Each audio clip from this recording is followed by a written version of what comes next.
history buffs. Ready for a journey back? Look at this encampment. The spirit of 76 is alive. Freedom of future. A true patriot savors these moments, but the fight for liberty calls. To the encampment for freedom of future. For liberty. This is what American patriotism is all about. Look at these flags. They represent our fight for liberty.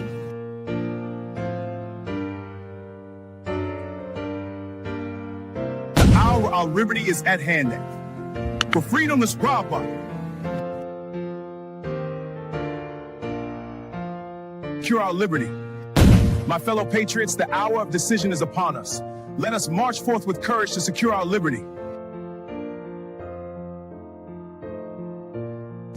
Welcome to my colonial home. Today, Del Payne 2 Word captures the spirit of We Fight for Independence.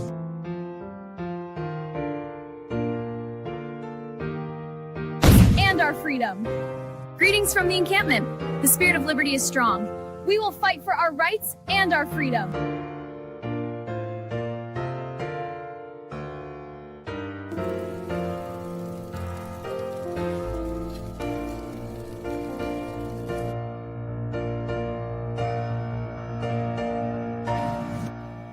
Hour is late. We must enact.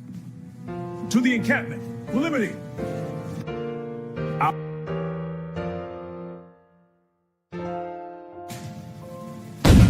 Soldiers, the enemy is near. Front line, framing.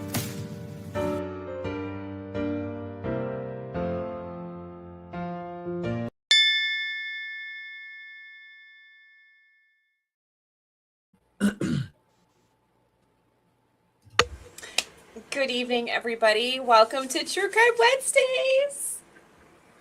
I will be your host. It's Mia, not Maya. I'm Gray Mars. I'm Skeptic. Oh, Kamal. So we have 3 cases we're going over. Super random question. Can you guys hear me? I feel like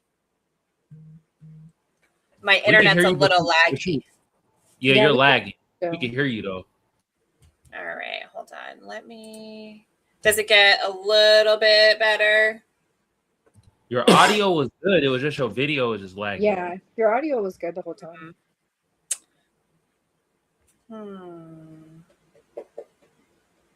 Interesting.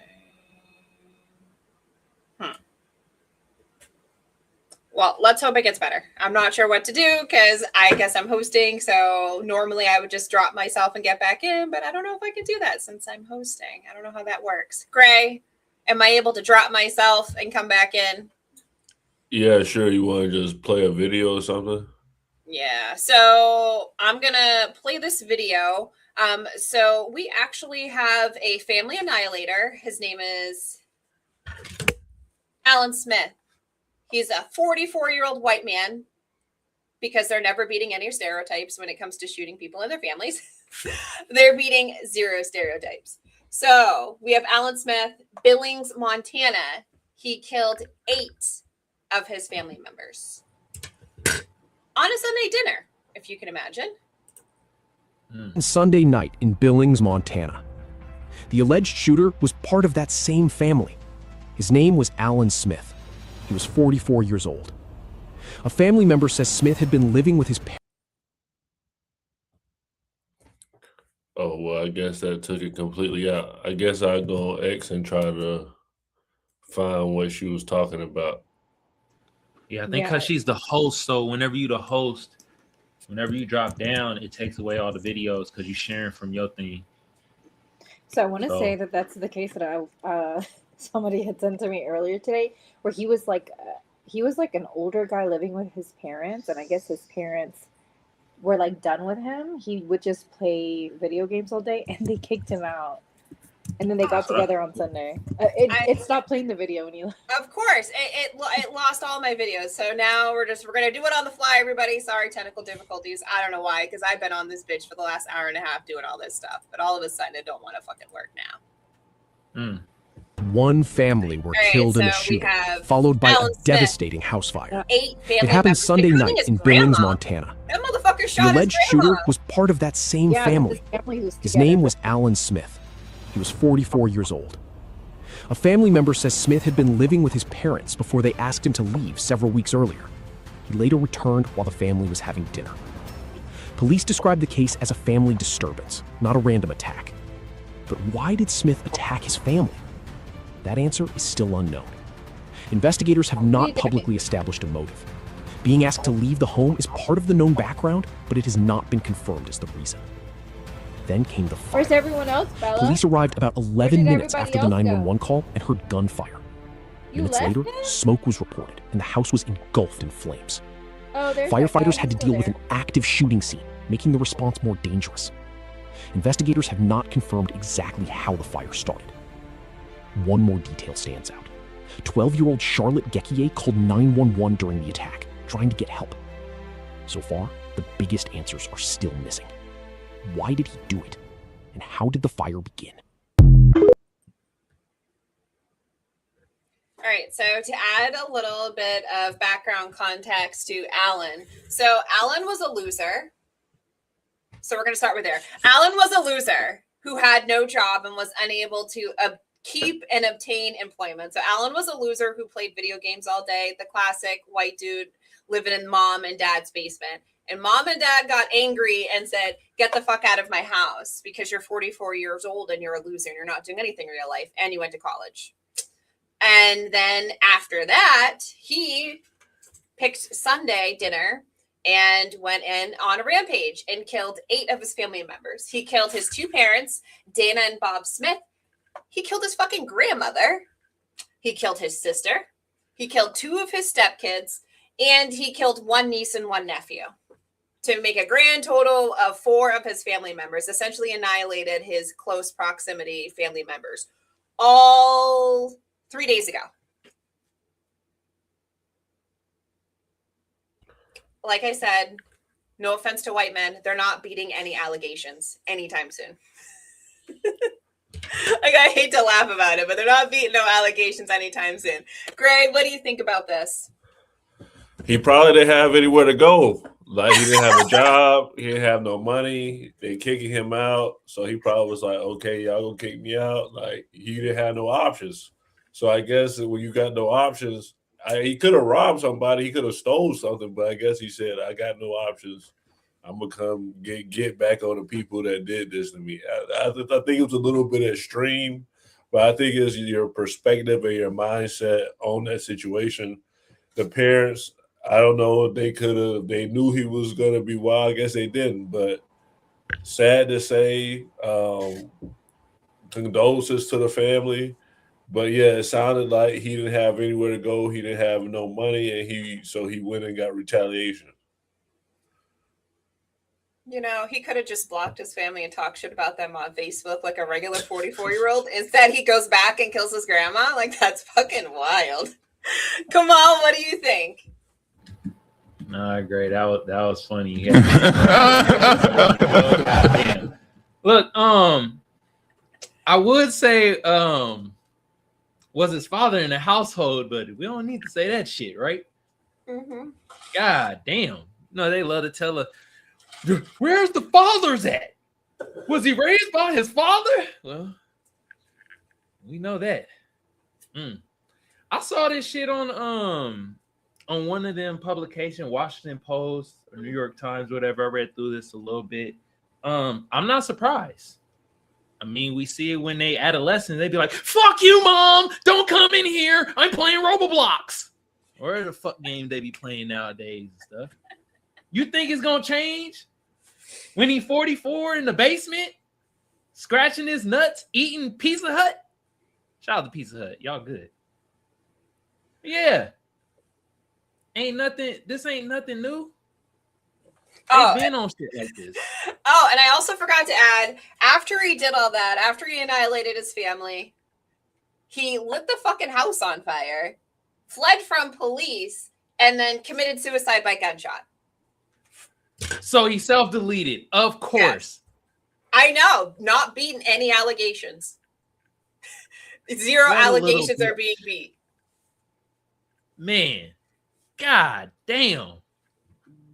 Oh, was the dog? Let me ask this: was the dog safe? I know they had a dog. Did he kill the dogs too? They didn't say anything about the dog. They didn't say. I don't know if they had a dog. They might not have. No, they had a dog. The dog got away. Thank goodness. Thank goodness. I have another clip of it. Hold on. A Montana man has killed 8 of his family members, including 4 children, at a Sunday dinner. According to reporting, he was asked to move out, came back to the home, and opened fire while they were sitting around the dinner table. You cannot make this shit up even if you try. Then he set the place on fire and then turned the weapon on himself. Y'all, let's talk about it. So according to reporting, police responded to a 911 call at a home in Billings, Montana, Sunday evening. Now, when they arrived, they heard gunshots coming from the back of the house, but the house then was completely engulfed in flames. Now, that 911 caller was a 12-year-old girl. Now, this fire was huge, and of course, it impeded the investigation. Firefighters actually fought that blaze until 1 a.m. This all started around that evening. Now, when police were finally able to enter that home, they found 8 people deceased, ranging in ages from 7 years old to in their 90s. Just outside of the home in the backyard, they also found 44-year-old Alan Smith, apparently suffering from a weapon wound. He has died. So Brad Ireland, who is the next door neighbor, identified the victims.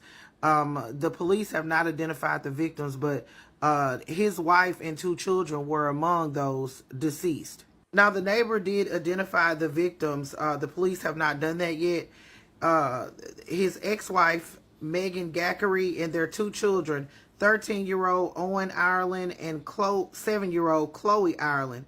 Also, Gackery's 2 stepchildren with her current husband, Landon Gackery, 15, and 12-year-old Charlotte Gackery. Apparently, she was the one that called 911. Now, the neighbor said that Alan moved in with his parents in Montana and stayed with them for years before being asked to move out a couple of weeks ago. He unexpectedly returned to the home on Sunday evening when they were gathered for their weekly Sunday dinner, which he probably knew that they were doing, in which he turned the weapon on them. Now, again, Brad says that that's the neighbor. He said that that Alan was a recluse. So we don't have any pictures of him at this time. This is so disturbing. And of course, here at the Blackerate News, I send my condolences out to the family. Oh my God, I am just so heartbroken over this. It's so sad. I just never understand people who decide to take the life of other people right before they end. Skeptic, what do you think? I think that we're starting to see it more and more, and it could be a reaction. I also think like whenever we give, the more attention that we give to this, the more that people think this is a solution. Let me just say, because we're seeing, I don't know if you guys have seen this, and I know we're going to cover that case, but there are trends that people take up whenever they associate themselves with these cases. So I feel like a lot of 44-year-old white men that are living in their parents' basements, and I know that we laugh at this, but there's like a real, issue that's happening even with like younger men, especially particularly with the demographic of men that are white young men. They have like this loneliness epidemic, and I think the radicalization, I've always said this, the red pill movement and other radical ideologies that have implemented themselves on this group of people is going to be detrimental to them, because women, we socialize with each other. We're social creatures. We do things that are acceptable to one another. Men can do exactly what that man was doing. They can just isolate themselves. They feel like they don't have to socialize. They can live in an online world and make up a whole life that's not real. And then whenever real life and their fake online life kind of clashes together, they're just like, I'm just going to end the whole thing. I think it's a real issue that's happening with a lot of young people. And if we don't address it, it will continue to happen. We'll continue to see this happening. And it just so happens to be in like one group that we're seeing it. But potentially I can see that issue, if it's not taken care of, maybe way further along, it also becoming an issue with other young people. Well, do you think, given the economic situation that we have in the United States, that we may start to see more family annihilations? You know what I mean? More people kind of hitting that that stress point to where they put themselves into a mental psychosis, but because you can, like, a lot of people don't realize, like, stress obviously give you a heart attack, but it could also, you know, your brain is only equipped to handle so much, and eventually you get to that breaking point where it can no longer handle whatever is going on, and you could legitimately put yourself into a psychosis. That's a good point. Like, you make don't yourself know. manic. Yeah, you don't know if maybe the parents started having financial stresses. Like, that could have been a factor, and they were like, "Hey, you're 44 years old, and on our financial, like, you are a burden here. So, like, get it together." And now he's gone all his life, 44 years, being able to just do whatever, do nothing, and be kept. And now it's like, times are hard. We need you. You know what I mean? It could be like multiple things. It could have also already been an issue, but I will say, like, he thought this out. This was methodical. This was not just like an accident. He knew that they were going to get together for Sunday dinner, which is something our family does too.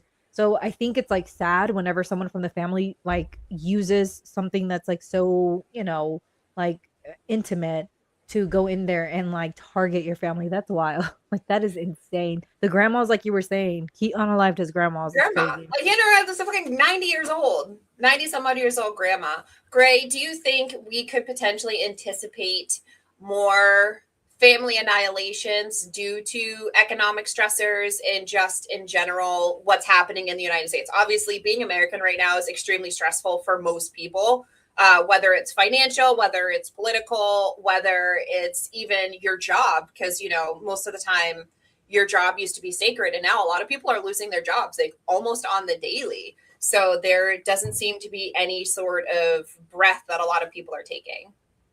Absolutely. I mean, we had a phrase going postal from someone losing their job right before they were about to retire. Mhm. If you don't know that story, you can look it up. Someone worked at the post office, they were about to retire, and then they got fired, and they came and shot up everyone at the post office. So finances is a big thing when people want to basically end their lives or end somebody else's life, because so much revolves around money. People judge you, especially as men. You're judged based on what you can provide, what you can finance. So if it affects you financially, it's going to affect your love life. It's going to affect your family life. And he had kids. I don't know if he was divorced or what was going on, but he had other liabilities that he had to pay for. So I definitely think finances affects that. And then with politics affected too, because if we're talking about a certain demographic, a lot of people expected Trump to help the everyman to be helped and get better financially, get more out of their country. So it could possibly be that that's going on. I'm not going to specifically call out a specific group, but that could possibly be a big issue why we're seeing a rise in it, and we could expect more of it to happen. Yeah, that's very valid. I have a feeling we're going to start, as the economic climate starts to really take a steep downhill, because, I mean, we're at the point of no return. I don't want to make this political, but just a little footnote disclaimer that I have a feeling we're going to see a lot more crime, because crime tends to jump when economics tend to fall into the dumps. People usually resort to crime. So I have a feeling we're going to see a little bit more crime happening. So to bring us to our second case. Hold on, can I say something before we get to the second? Gray, I know you say you ain't gonna bring up a group, but I'm gonna bring up a group. Man, white men do this shit. Once they go broke, they kill their whole family. You don't hear no other group of men killing their family because they broke. I don't hear none of that shit. It's only white men that do that shit. Oh, went from 80,000 to 60,000. My family gotta go.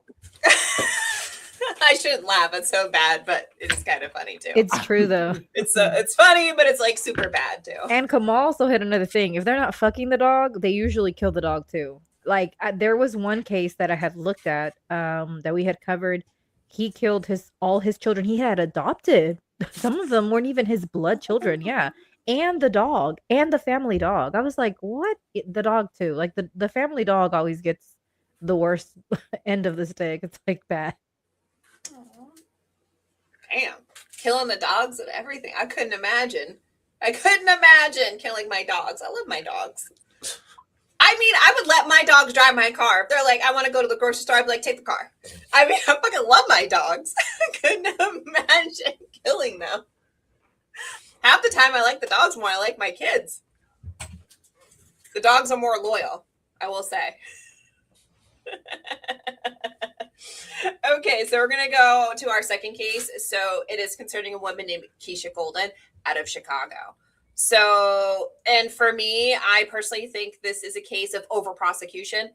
She should have never been charged with anything at all whatsoever. So before I get into some of the videos, I just want to give a brief overview of just some information about her in particular. I don't know why this camera thing won't move, but I'll work on it later. All right, so her name is Keyshia Golden. She is a domestic violence survivor. She placed over 50 police calls, over 50 calls to the police when it comes to her former, now deceased baby dad, ex-boyfriend, Sidney Calvin, was beating the fuck out of her to the point where she placed 50 police calls over a period of time. She actually was able to get a protection order. Not that a protection order protects you. A gun will do that. Write that down. A protection order doesn't protect you. It's a piece of paper. Got a fucking gun. Shoot him. And so they had a baby shower. They were at the baby shower. They get back to her home from the baby shower. They get into an altercation over using the fucking microwave. I can't make this shit up. They get into an altercation over who's going to use the microwave first. According to her, he essentially flipped out, threw her food down or like threw the plate and basically like smashed her face off of a table. And that is when she reached, grabbed the knife. She actually stabbed him in the leg. And a reasonable person would stab somebody in the leg thinking they would survive. Unfortunately for her, she nicked his femoral artery and he died. He bled out. Obviously, when she stabbed him in the leg, a reasonable person would assume that that is not a mortal injury. That's like a 1 in a million injury. She clearly did not have the intent to kill him, or she would have stabbed him in the chest. This guy was not a midget. She clearly was just trying to stab him in order for her to get away. All of this is happening, and she is like 8.5 months pregnant. Over 8 months pregnant while all of these things are happening. While he smashed her face off the table, she stabs him. She leaves the place of residence. She comes back later to him dead and deceased. She calls the police. She admits what happened. She never lied. She never said, I didn't do this. She never gave the police a runaround. Nothing like that. She totally admit, I did stab him. And then Cook County decides to charge her with first-degree murder, which usually only comes around when there's a premeditated element there or it was with malice intent. But I'm stabbing somebody in the leg, to me, is not malice intent. I don't know about you guys, but I mean, that doesn't seem very malice. That seems like you're doing what you should be doing in order to protect yourself. You hit somebody once and then the police tell you to leave. That is self-defense. You strike once, and then you remove yourself from the situation. That is the foundational cornerstone of self-defense. But instead, they charged her with first-degree murder.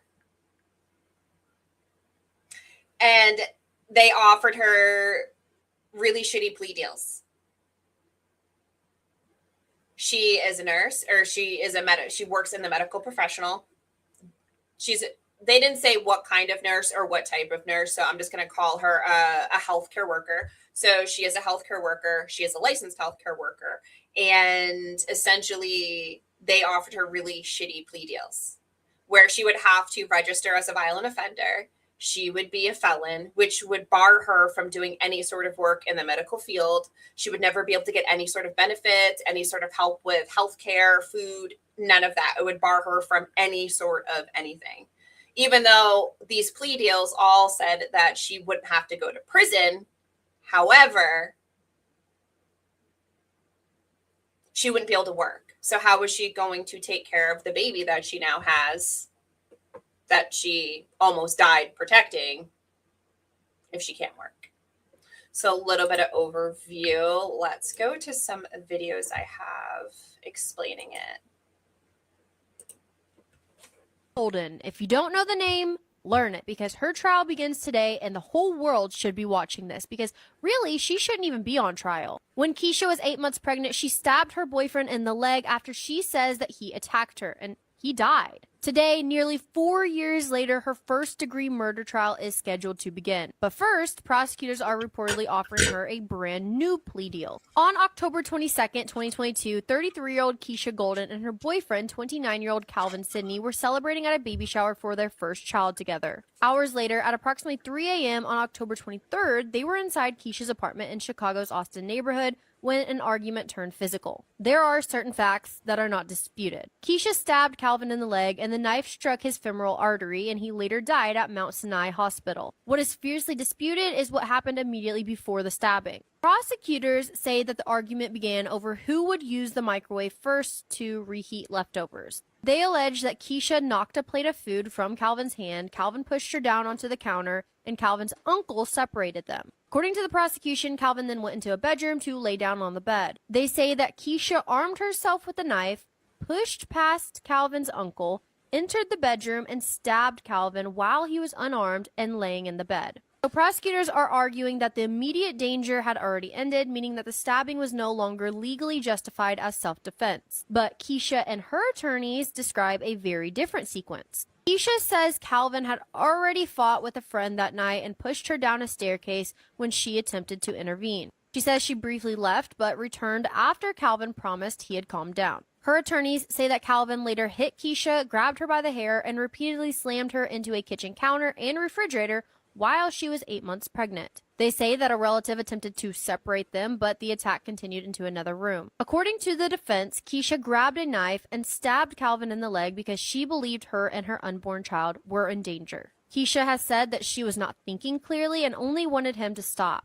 She says that she didn't know the knife had struck an artery or that a stab wound to the leg could kill him. Afterward, Keyshia left the apartment. She later returned without knowing Calvin had died and admitted to police that she had stabbed him. Her attorney says that Keyshia then spent 4 days in the hospital receiving treatment for injuries that she suffered during the altercation. And the history between this couple will be one of the most important parts of the trial. Police reporting says that more than 50 domestic violence-related calls had previously been made from their home. Between June and September of 2022 alone, police responded to 5 domestic violence incidents involving Keyshia and Calvin. In 4 of them, Keyshia accused Calvin of choking, punching, slapping, or pushing her. In July, Keyshia obtained an order of protection after alleging that Calvin punched her in the face. Her attorney says that one incident involved him choking her while she was 18 weeks pregnant. They have also claimed that she previously suffered a miscarriage after being physically abused by him. But the record also contains an incident from August 2022 in which Calvin accused Keyshia of cutting him in the neck badly enough to require hospitalization. Prosecutors say that he declined to pursue charges. After Calvin's death, Keyshia was charged with 2 counts of first-degree murder and initially held on a $2 million bond. A different judge later reduced the bond to $50,000. Community organizations raised the required $5,000, allowing Keyshia to leave jail before giving birth. And given the circumstances of this case, that it wasn't an obvious murder case and she was 1 month from giving birth, setting the bond for $2 million is crazy. People do a whole lot worse and have a whole lot less of a bond. Anyway, her daughter is now 3 years old, and Keyshia has remained out of custody, attended every hearing, and reportedly checked in with the pretrial services every day for nearly 4 years. Earlier this year, prosecutors offered Keyshia a deal, plead guilty to second-degree murder, and receive 2 years of probation, but she rejected it. Her attorneys argued that even without additional jail time, she would permanently carry a murder conviction and be required to register as a violent offender. Now today is day 1 of her trial, and prosecutors are expected to offer another deal, this time involuntary manslaughter with 2 years of probation and no violent offender registration. As of this recording, there has been no public confirmation that Keyshia accepted that offer. If she rejects the plea, there will not be a jury. Judge Stephen Watkins alone will hear the evidence and decide her fate. Under Illinois law, Keyshia's use of force is legally justified if she reasonably believed that it was necessary to prevent imminent death or great bodily harm to herself or her unborn child. If the judge finds that Keyshia acted in lawful self-defense, she should be found not guilty. If she is convicted of first-degree murder, she ordinarily faces between 20 and 60 years in prison. The fact that this is even going to trial is disappointing.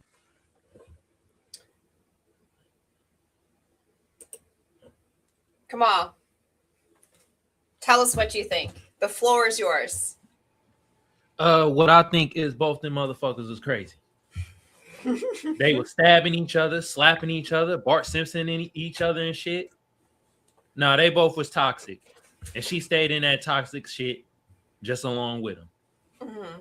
You heard that she had a miscarriage when they got into a domestic dispute. What happened? She still got a baby by that nigga. No. I ain't gonna be on this. See, most of you niggas and dumb bras out there, y'all find this opportunity right now to do the gender war shit. Oh, the man ain't shit. Oh, the woman ain't shit. How about, God damn, I feel sorry for the kids. How about that shit? She got a kid. Kid don't have a daddy now. And the mama probably going to jail. Both of them motherfuckers on bullshit. How about that? And I'll leave y'all the floor. Skeptic, what do you think? What is your response to both of them are on shit? I will say a few things. So when it comes to like domestic violence cases, the thing that you don't want to do is leave your future in the hands of a system that's not going to give you preferential treatment as a non-white person. So when you speak on the DA, a few things. Whether or not you can explain away the situation and what was going on, looking at the statistics, you're probably not going to do well. You're not going to fare well. The judge is probably not going to not going to, give you a lesser sentence. So I'm just saying, like, when it comes to the legal system, we know how the legal system works. Statistically, you are 20% more likely to get a longer sentence if you are Black. If you are Hispanic, I think it's like 17%. So, once this goes into the legal system and once you get, a sentencing, there's not really going back on it. So like the thing that I was thinking about, I agree with Kamal. I think when it comes to that type of case, and we all know a couple that's like, man, they really should not be together. But at the end of the day, it's like, if you leave it up, if you don't take that last plea deal, which I think would probably be the best bet, you don't have to register as a violent offender. You only have to do 2 years of probation. And I think nobody's going to come out happy out of the situation. I don't think anybody should. But if you do take it to trial and the judge, because the DA didn't seem to like her. So you're going to have the DA showing their case. They wanted to give you a $2 million bond. That's crazy. For a case like this, that's wild. I don't know. I feel like it's not going to go well for her. I don't know why. I don't know what the thought process was with the lawyers, but I guess we'll see if they don't take the plea deal. I know what people are saying, and what's crazy is that we may have our opinion as the public. It doesn't matter. The system is completely different. You think they care about what TikTok's saying? They're gonna do what they're gonna do. Well, and she had no priors. So she was not a criminal. She had no criminal history. She had no priors. There were no protective orders taken out on her, for him or whatnot or anything like that. So, I mean, to give her a $2 million bond is like ridiculous, because it's not like she woke up that day, was texting her family and friends, like, I'm going to stab this motherfucker. He has it coming. You know what I mean? Like, that was not the situation. And then if there was also another family member in the home that can attest to they had a volatile relationship, there was a physical altercation that happened, yada, yada, yada. It's like, clearly this wasn't premeditated. And then again, she stabbed him in the leg just enough to get away. I mean, if she wanted to stab him to kill him, she would have stabbed him in the chest. You know what I mean? Like, if you're looking to kill somebody, you're going to stab him in the chest. She stabbed him in the leg, and then she vacated the residence. She left. I just think she's getting a preview. You know what I mean? Like, they're giving you a preview of how unjust the system can be. So it's like, also, the DA isn't going to charge you. And I'm not saying that they're charging her correctly, but I'm just saying they must have some kind of evidence. They must have something on you, because for them to be that bold, I mean, it just seems wild to me. Also, I don't, if it was up to a jury, I would say go for it. But being that these judges, like, have we seen what the judges are doing? We just saw a judge that got recused from a case. who had been a judge for 20 years. Like, you're really gonna put your hands, like your life, on the hands of a judge? You don't know what he's gonna say. You don't know if he has some background or if he already, So it's like, I don't know. I don't know if this is gonna end well, but I guess we'll see. Gray, I think before that you the go, evidence that they got on her is her giving bruh $1.50.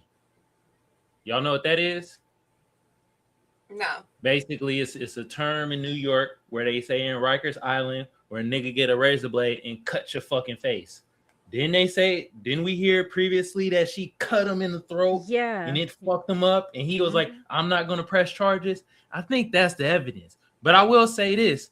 How the fuck is her bond higher than Chud the Bussinator, a.k.a. Chud the Builder?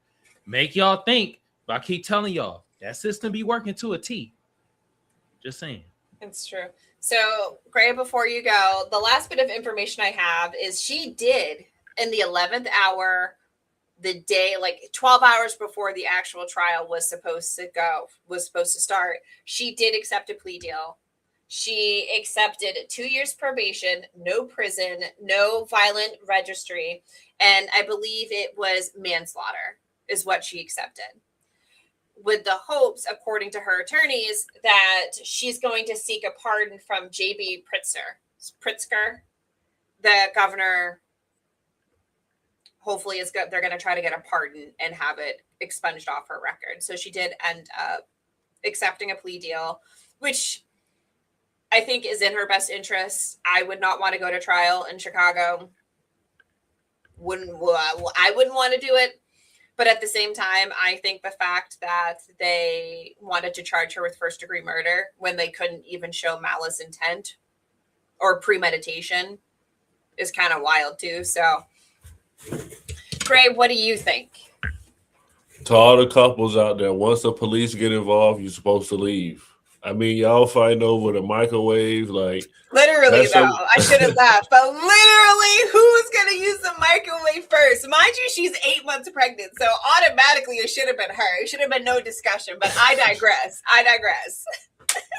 And she looked hood. I'm gonna be real with you. I don't know what a man look like, but she looked hood, so it looked like they was on some hood stuff. And like with couples, when it's passion and when it's y'all fighting over dumb stuff like that. If y'all fighting over the microwave, you talking about $1.50s, all of this, they should have been broke up.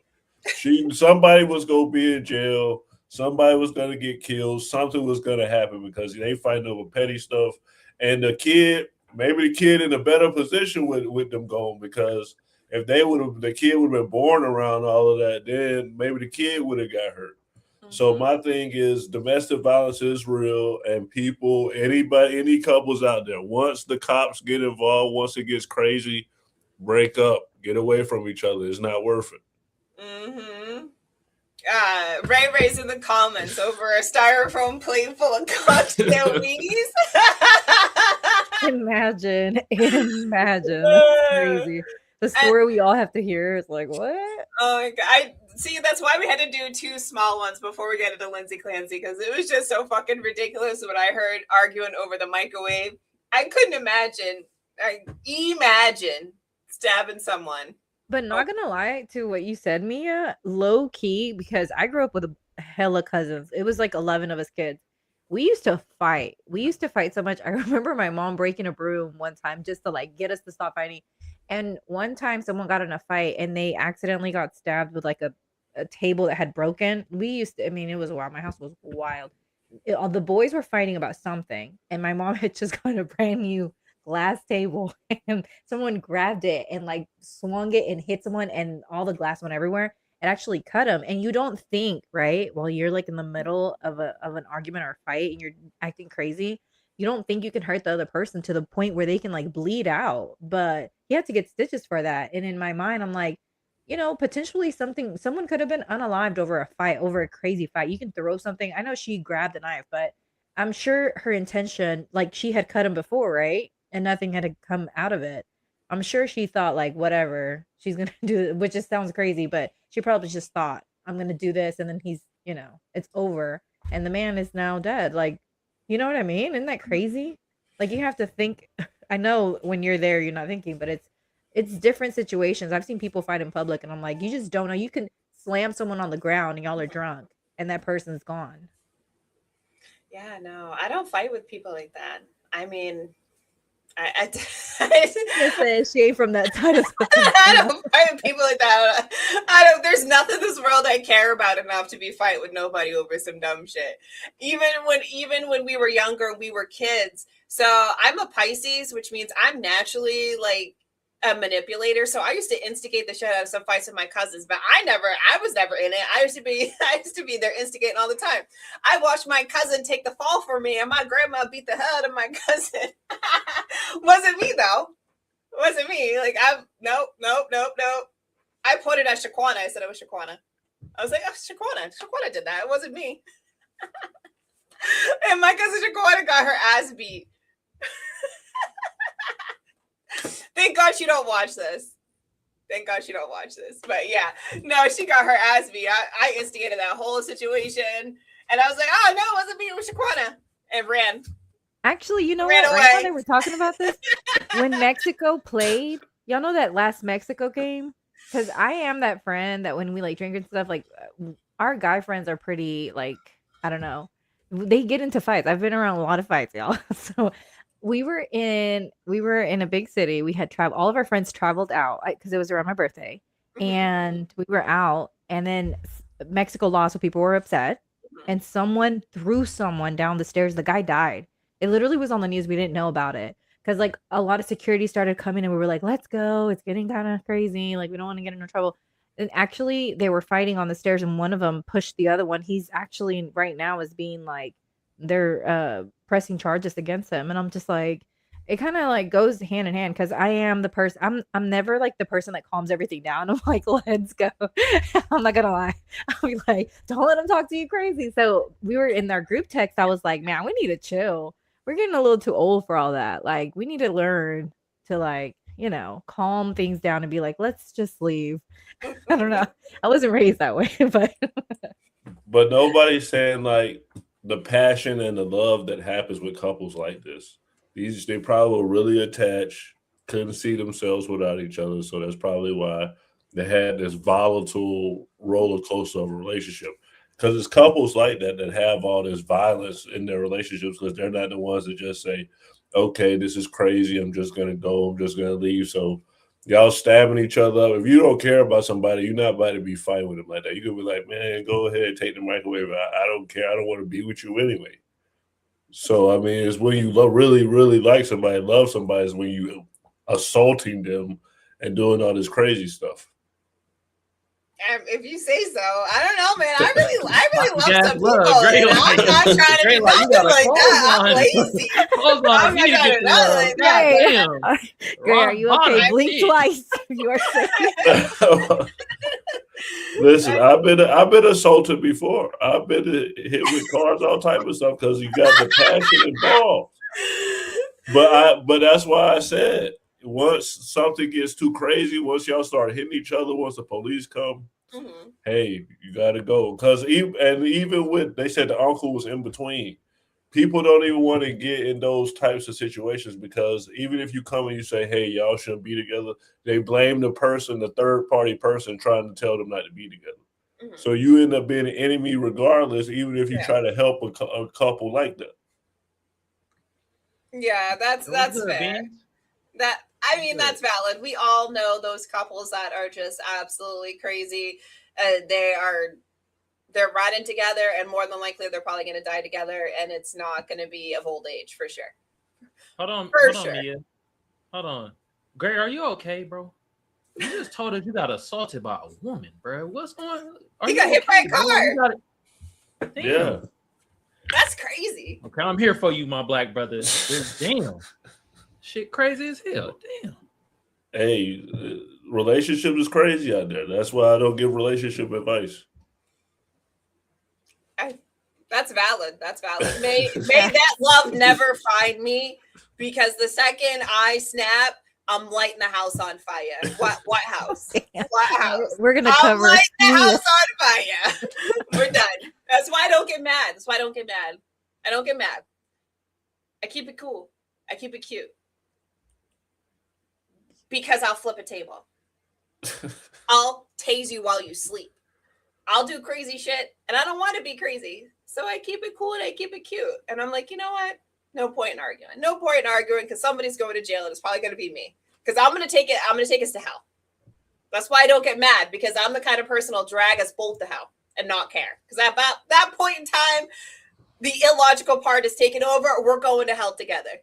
Hey, I thought I was the crazy one in the relationship. I am lacking because all I do is not talk to you. I'll act like you're invisible. I will ignore the shit out of you. I just am like in my own life, doing my own. I just am like, you piss me off. I'm like, okay, I'll just erase you.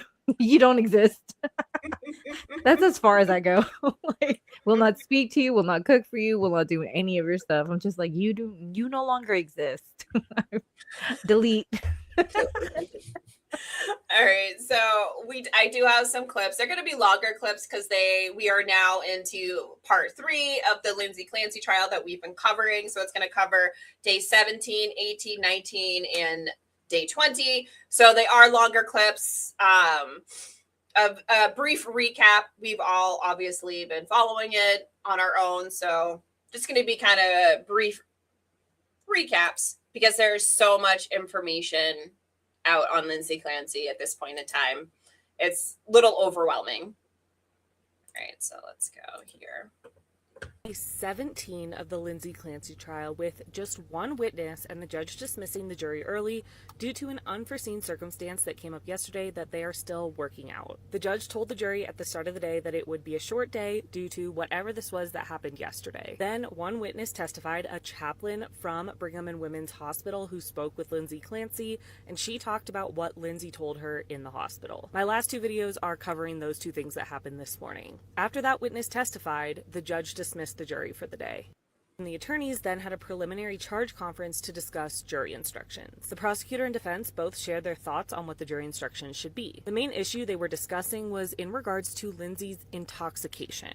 The prosecution was bringing up concerns about whether the jury should be instructed on issues regarding intoxication as it applies to criminal responsibility. The DA said that instruction on first and second degree murder with theories of first being both premeditation and extreme atrocity of cruelty is what they want. And they said for the criminal responsibility instruction, they're asking that the instruction regarding intoxication not be given. The DA said, quote, "From our perspective, there's been no evidence of intoxication by drugs and or alcohol during the killings. There is testimony about the defendant taking pills after killing the children, but before killing the children, she was on low-dose prescriptions. Those were prescribed medications she reported no side effects from, so there's no evidence of intoxication from those drugs." The DA said the only intoxication could have been from when she took pills after killing the children. Reddington pushed back, saying, quote, "I don't know if the government has been listening to the same arguments in this case.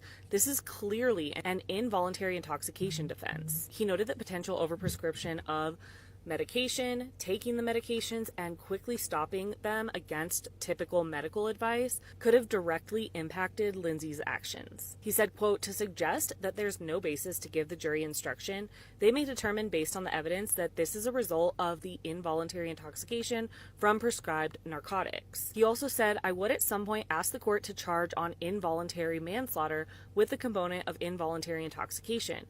So you can't try this case in a vacuum. I know the government would like to present the case only on cruelty and atrocity. They probably don't like the statute that allows the jury to determine the degree of murder. But I think that the evidence is such that the jury should have the option of considering whether or not we're talking about involuntary manslaughter based upon the evidence that's permitted." He said, "I would ask the court to consider instructing on involuntary intoxication and to consider involuntary manslaughter as a lesser offense." In response to that, the DA said involuntary manslaughter wouldn't apply here since there was, quote, "evidence of intent to cause the death." Regarding the intoxication, the DA said the effects from drugs the defense was talking about were taken in the fall, but the relevant analysis is about what she was taking that day. So to break this down a little bit, the defense wants to include involuntary intoxication as part of the criminal responsibility. This is because they say that the medications Lindsay was prescribed led to her involuntary intoxication at the time of the killings. The prosecution is saying that this isn't the case because Lindsay stopped taking those medications, was weaned off of the Seroquel when she was at McLean in early January, therefore they wouldn't be affecting her by the end of January, and said that the pills she took that day that she crushed up in the drink were taken after the killings. The judge... All right, so this is this part is a little bit boring. So I don't think too much happened on day 17. So I will summarize some of the bullet points that happened. So they did hear from a Sheila Kavanaugh. She was a chaplain at Brigham and Women's Hospital who visited Lindsay Clancy around 200 times. She testified that Lindsay Clancy had a flat affect, and she had also stated, "So glad my children are safe," after the killings. She was in the hospital after the fact. She also confirmed that Lindsay alluded to hearing a persistent male voice commanding her to kill the children and herself, although prosecutors noted this detail was absent from Clancy's official medical records concerning the chaplain. So the chaplain did document that in her official medical record or her meeting minutes with her, but she did say that Lindsay had stated she had heard a persistent male voice. So what do you guys think so far from that?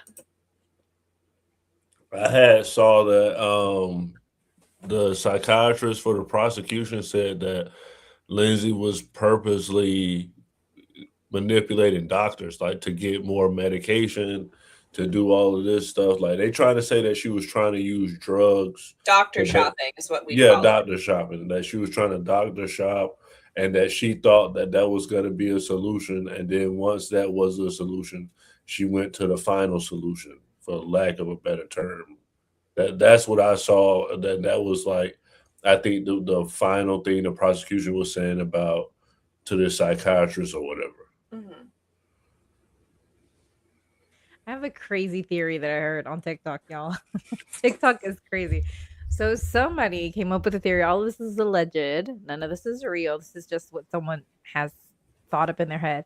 That she knew that he was having an extramarital affair, and he was really in this because obviously he married the lady. So that she found out about it or had a feeling about it. And although she was having mental health issues, that they think that that caused her to say, like, that's it. And kind of plant evidence to kind of set him up in a way. Because a lot of the things that they were saying, somebody was saying this on TikTok, some of the evidence makes sense that she, like, it draws to her. And then some of the evidence is, like, questionable. But it could have been where she was kind of planting evidence on him because she knew, like, she found out that he was having this extramarital affair, which I kind of think would make sense. I mean, I feel like he had been talking to this person for a while, and being that, you know, the attention is not on you you're obviously not functioning correctly, right? Because you're going through all these issues. It wouldn't be that hard. He would have his guard down to, like, not have to protect his secret. She could have figured that out and been like, oh, on top of everything that I'm going through and, like, you know, all this situation, like, this is really what you're doing? You're going to leave me? So, I mean, it's a possibility. I don't know. It's so many things when I start listening, I'm like, I don't even know what. It just would have been easier to stab him. I mean, she could have taken taken a page out of Keyshia. It would have been so much easier to fucking stab him. The last time he had an affair, I tell you what. Stab in the leg. I'm joking. Right in the leg. It'd be the last time that motherfucker had an affair. Not on my watch. It's true crime. Hit you with the car. Our True Crime Fridays are going to become a liability for us. Just saying wild things. I don't know. What do y'all think? Like, I feel like I have not even thought about that. Because someone was saying you're the wife at the end of the day. You have, you have feelings of, like, something here is not right. He obviously was taking business trips to New York. I mean, it wouldn't be that hard to put two and two together. And then on top of you're going through your whole thing, and it's like, here this man is having, obviously the relationship was not going to end. So if she did find out about it, she probably found out how serious the relationship was. Maybe.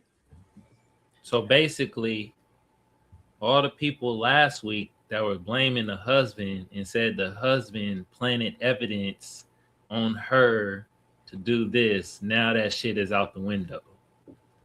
Because she wasn't taking her medicine, which makes her in her right state of mind, which is crazy. Let's just be real. Mm-hmm. And she did what she did. Throw this woman under the jail. Well, you know what's You know what's crazy though is it's interesting that the prosecution was arguing about the intoxication when they are the ones that presented the toxicology report, which showed at 10 medications in her system. At the time that they tested her blood, she had over 10 medications in her system. So she was taking her medications. She was extremely medicated. I mean, she was on benzos. She was SSRIs, multiple SSRIs. This was all documented and submitted into evidence by them. So for me, it's super interesting that now they're coming back and saying she wasn't intoxicated. It's like, well, you're the one that submitted the toxicology report that shows she was on 10 different medications at She the got same a public time. opinion or something. They trash.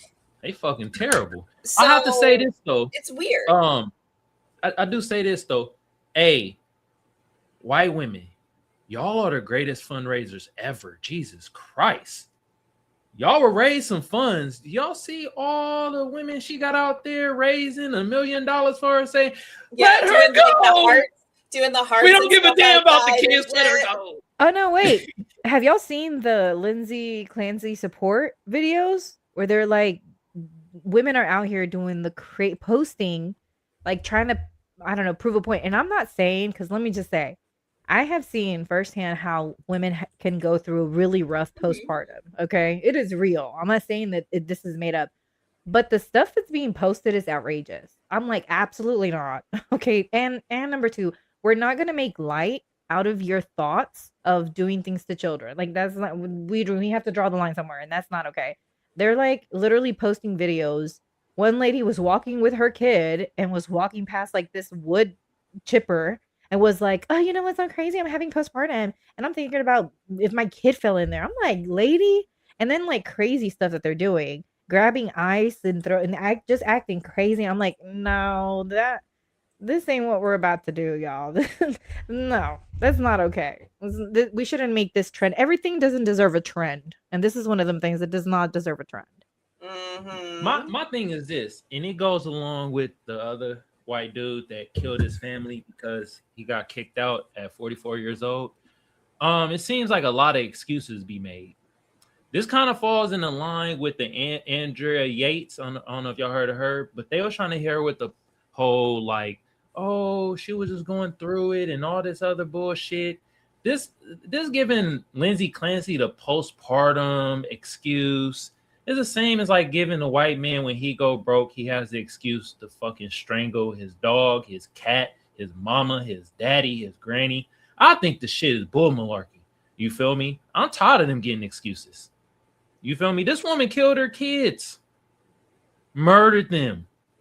Then she tried to do the old playbook out of usually the white man playbook, but she took a page out of it and she tried to murk herself.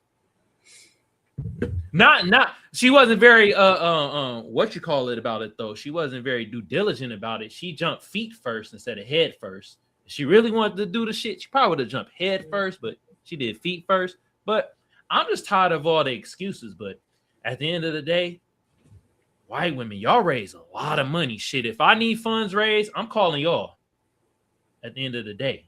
Well, they're the originals. And I think there's a difference between saying that postpartum and like the medical system, there's an issue when it comes to treating women. And I think there's something different to say we should normalize the thought process of hurting babies. Like there's a distinction, right? We can look at this and we can say, obviously the medical system failed her, but we're not going to say that it's acceptable to do this in society. I feel like that's valid. Both those can live together. You can be understanding of a mental illness, but also denounce any acts that come from that mental illness. You know what I mean? Like, I think it's terrible she murdered her children, but I also recognize there's a mental illness component. I think she should do sometimes? Yeah, she killed her 3 kids. Is there reasonable doubt? I'm on the fence. I'm one of the reasonable doubt people. The prosecution has not proven to me that she even murdered those children. The only reason that is because she has not denied murdering those children. But at this point in time, they haven't even presented evidence that she did.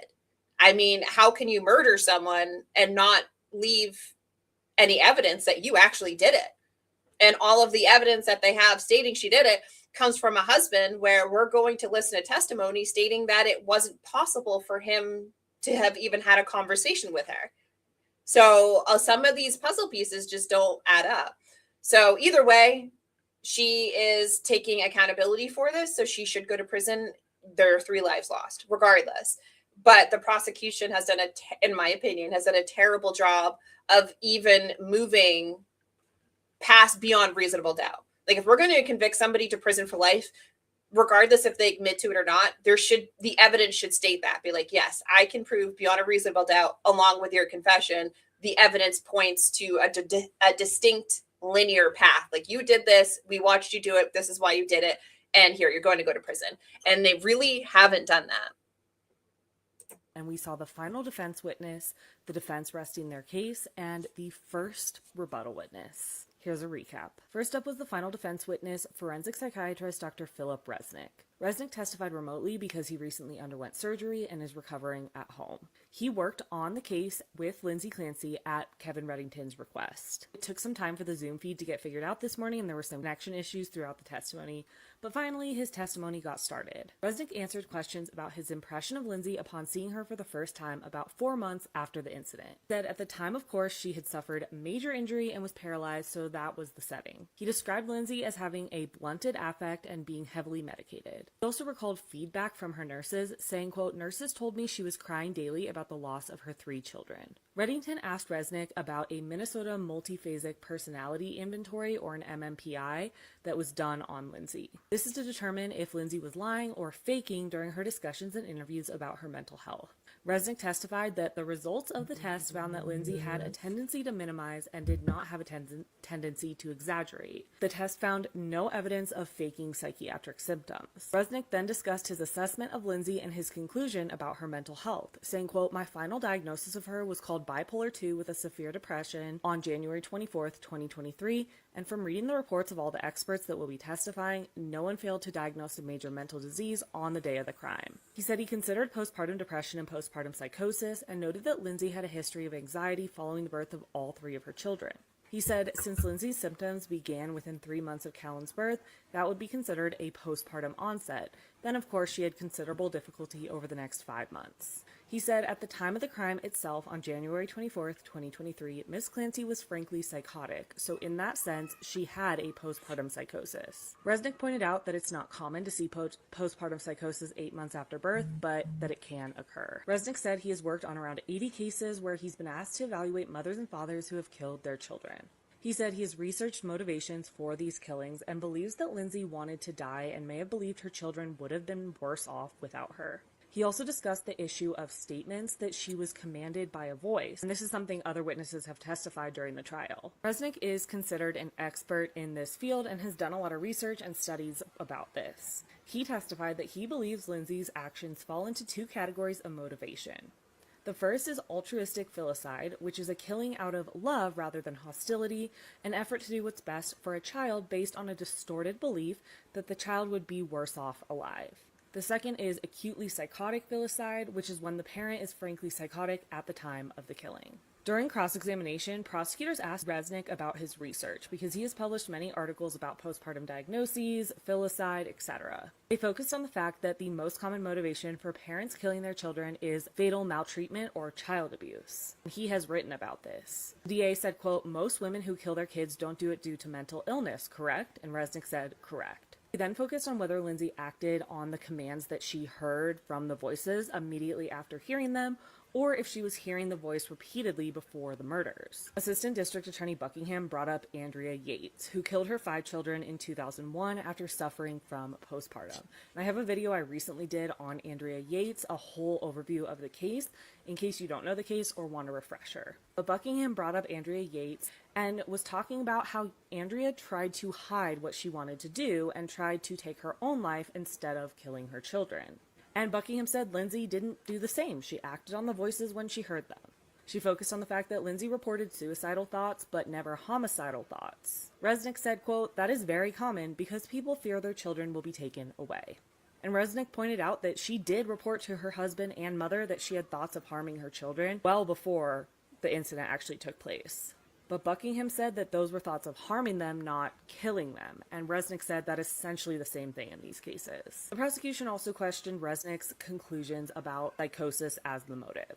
Buckingham said just because someone tells you that they don't have a motive, or you can't figure out a motive, doesn't mean they didn't have a motive, correct? And Resnick said that's possible, yes. Buckingham also asked about whether it's common to consider symptoms 8 months after birth postpartum, and Resnick answered that there are different schools of thoughts on this, and some experts consider it weeks, while others consider it up to a year. I'm going to keep this factual and not share my opinions about this, but So that was one of the expert witnesses. And I find, after doing a little bit of research, I find he feels pretty credible, especially with the fact that he's treated over 80 cases of this and sat down and talked. He does have a book and quite a few peer-reviewed articles, papers that he's written on this. And then I have one more also for day 18. Let's see this one. Clancy trial today put on their expert who has 1.4 stars literally out of 5 on Google. Here. All right. So this was the prosecution's expert, and I thought this was kind of funny. Talking about postpartum and whatnot, and come to find out he doesn't even treat adults. He is a child psychiatrist, and he has an abysmal rating online for his services. I thought that was kind of funny, but it is very indicative to the state of Massachusetts. Can't seem to prosecute any case worth a fuck.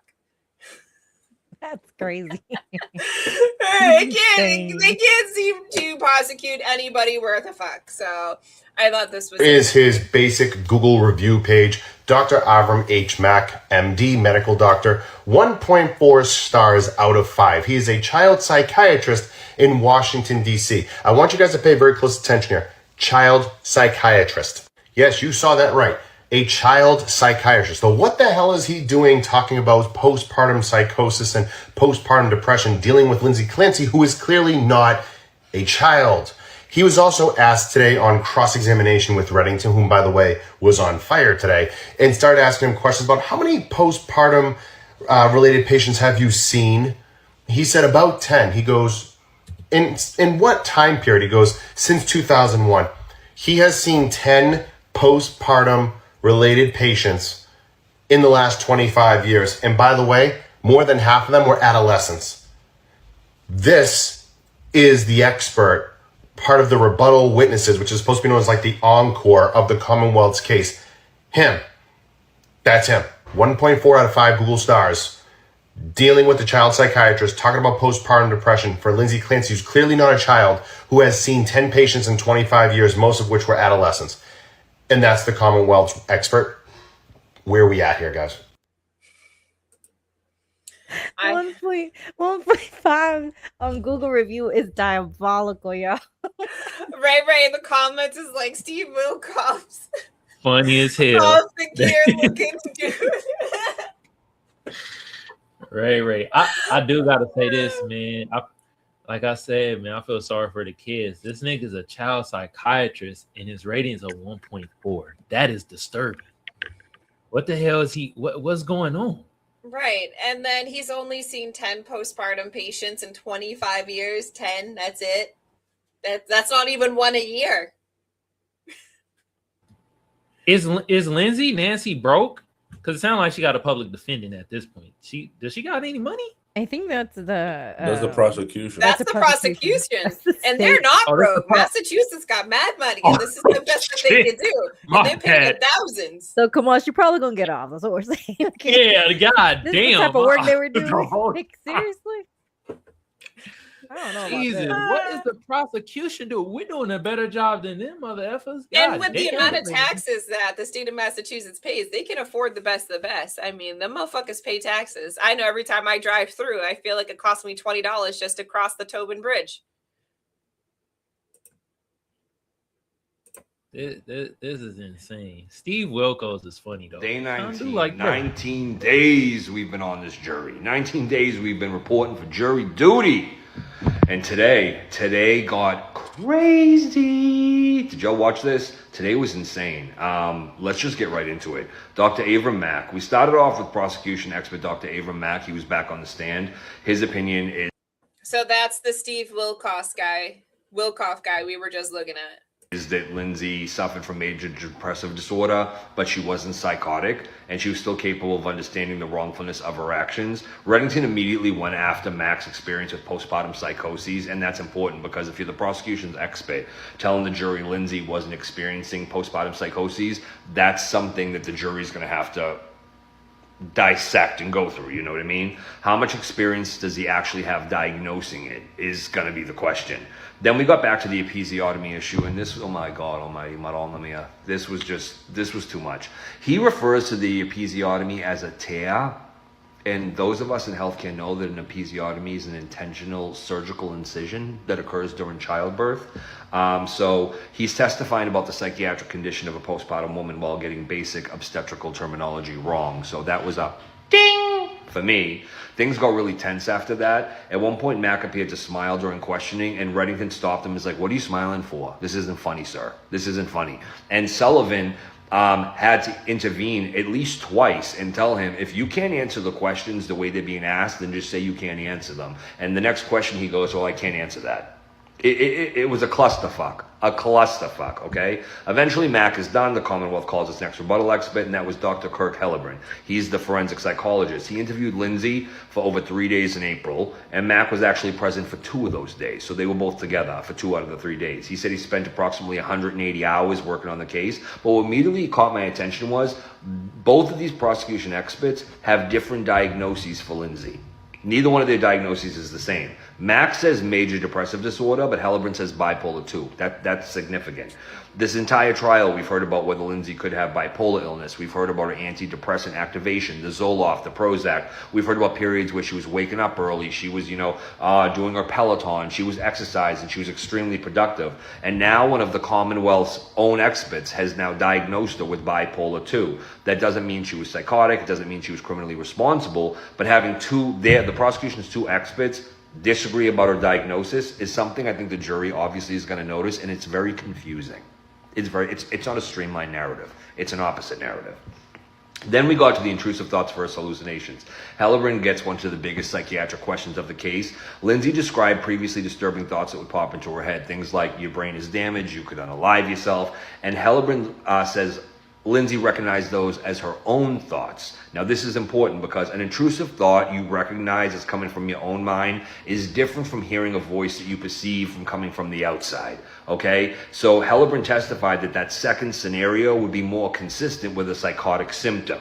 So the prosecution's argument is essentially Lindsay had horrible intrusive thoughts, but that doesn't mean she was hallucinating. And the defense is saying Lindsay's illness progressed, eventually culminating in the alleged command hallucinations on January 24th, where it was said, this is your last chance, unalive the children so you can unalive yourself. So the jury has to decide whether they believe that progression actually occurred. Then we got into McLean and the lack of documented psychoses. Hellebrand also discussed Lindsay's discharge from McLean. At discharge, she was described as a cooperative patient, no psychosis, no SI thinking, no unaliving thinking. Then approximately a week later, the SI thoughts returned. And this basically became one of the Commonwealth's strongest themes. Where is the documented psychoses before January 24th? But the defense's answer, does the absence of documented psychoses prove she couldn't become psychotic later? And that's really the battle of this whole case. Then Hellebrand explains why he thinks she unalived the children. This was probably one of the most important parts of today, and the part where I got the most upset. Hellebrand agreed that unaliving the children was completely out of character for Lindsay. There was no history of her abusing them. She never spanked them. Patrick and Lindsay had both said that even when they yelled at the children, they didn't like that. They felt uncomfortable. His opinion was that Lindsay unalived the children as part of a serious SI attempt. He believed she wanted the children to be with her because she didn't want them to suffer after she passed away. So we need to think about that. Even the Commonwealth's expert isn't describing a mother who hated her children. Neither side is. He's described as severely mentally ill and a woman with unaliving tendencies who believed that she was going to pass away and wanted her kids with her. But he still does not believe she meets the legal standard for lack of criminal responsibility, and that distinction is critical. But being severely mentally ill does not automatically make someone legally insane. 3, she's been on one-to-one watch for SI for 3 years now. For 3 years.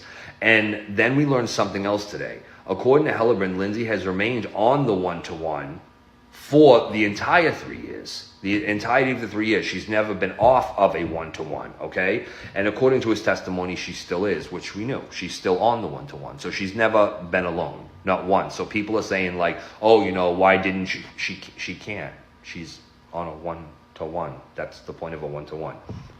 And then the day completely blew up. Completely blew up. Religion, the Catholic religion, yet again enters this fucking trial. Okay, which I'm tired of it, and I think everybody's tired of it. Remember Sue Clancy's testimony, where the prosecution previously brought up Catholicism and the concept of being a mortal sin. Okay, today Hellebrand begins discussing Lindsay's Catholic beliefs in relation to her thinking. He testified about asking Lindsay, who he understood to be a devout Catholic, about being a mortal sin. Objection, right away objection. Sidebar, okay? Sidebar. Reddington was furious, absolutely furious, as he should have been. The court has already dealt with religious testimony earlier in the trial, and his argument was essentially, you were already warned about this. You already were told not to do this. And now the Commonwealth rebuttal witness has put a mortal sin issue in front of the jury again. So what happens? This is where the tea really starts to boil. Reddington asks for a mistrial. Not just an objection, not just asking the judge to strike the testimony. He wants a fucking mistrial, okay? Reddington argued that what happened was serious enough that this trial should end and start over. Sullivan denied the motion. He decided he would give the jury a curative instruction telling them to disregard the religious testimony. He also instructed the Commonwealth to speak with their witnesses and make sure they don't go into that subject again. But we're at the end of the fucking trial. It's a little too late for that. The judge said he believed the jury could follow his instruction and that the court would try to minimize the damage. And then the jury was sent home. And that's where we are. That's how day 19 ended. So it was a clusterfuck yet again. Oh, and then we have, if you didn't see my previous video, then we have green dress. Brittany Romano, green dress. Go watch my video before this. I can't even with. All right, so Kamal, you're smiling at the accent. What do you think? Do you think she was hallucinating? Do you think it was intrusive thoughts? Do you think that just because I haven't gone batshit crazy doesn't mean I can't go batshit crazy? That accent, man, shit. You turned off Ray FBA. He was like, man, that accent is something else. But I personally think I don't want to give this woman any excuses. Right? Mm-hmm. We gave Andrea Yates the same excuse, the postpartum excuse, or hallucination, or the what she gonna play? What is she, son of Sam? The voice of the man was actually a dog. She said, "Kill your kids." I don't think they had a dog. Man, they all have a dog. It just depends if the dog gonna run away before the shit go down. But this is my thing, right? I'm not gonna give excuse to this white lady that killed their kids when they didn't give an excuse for our black sister Sonia Massey, which had mental illness problems, and she got popped by you know who. I'm just done with that shit. No, none of these excuses. No. I know plenty of white folks that's on probably more drugs than what she was on. They ain't killing their peoples. Right? I'm just sick of it. No. Do your time, man. You killed your kids. You try to hang yourself. And I'm pretty sure it's because she wasn't getting any more of that Patrick meat. Patrick is her ex-husband, by the way. That's what I think. But that accent, man, Boston accent, that shit be funny as hell. Gray, what do you think? Do you think if someone previously hadn't been psychotic or had psychosis, do you think is it possible for that to develop later on? Yeah, absolutely. And I think we have to look at what's morally correct and what's lawfully correct. Because if we look at what's lawfully correct, she followed all of the procedures. And I'm not saying that she's right or wrong. She went, she got help, she went to these doctors, she did all these things. So in some aspects, the government is liable because she's the one going and go get all these psychiatric help getting all this medication. So what do we set a precedent for other people who are going through a psychosis? Because if she's hearing a voice, maybe she couldn't sleep, maybe she couldn't eat, maybe it was taking over her entire life. So what does a person supposed to do in that situation when they're going through this psychosis? And what does the law say when a person's going through this psychosis and they go through the procedures? What criminal liability is that person supposed to have? Because we do have the insanity plea. I know people don't agree with it, but that is a real thing. People go to court, and then if they're ruled insanity, then they go to a mental institution, and they may get out sooner. So I definitely think that a person can develop a psychosis later on, and I definitely feel like the insanity plea should be on the table for Lindsay Clancy. I feel like that's fair. That's definitely fair. Skeptic, what do you think? I think one of the things that I took away was that the DA doesn't seem to be taking this too seriously, or they're not putting their best foot forward, which I think is interesting, being that the whole nation is watching this case. I think that's a little bit odd. Also, with them introducing something that they had already agreed they weren't going to do, like the liability of that, why would you do that? I'm not understanding. It's almost like it's being done on purpose. And I feel like, premeditation is going to be harder to prove with all of the evidence that has been brought up. And whether we like it or not, the fact that, like you said, the toxicology shows very clearly that she was on 10 different medications, it's going to be hard. I do think, and this is from today, from listening to someone on TikTok again, that was saying that they were bipolar and they have had psychotic breaks, or they have had psychotic, whatever it's called.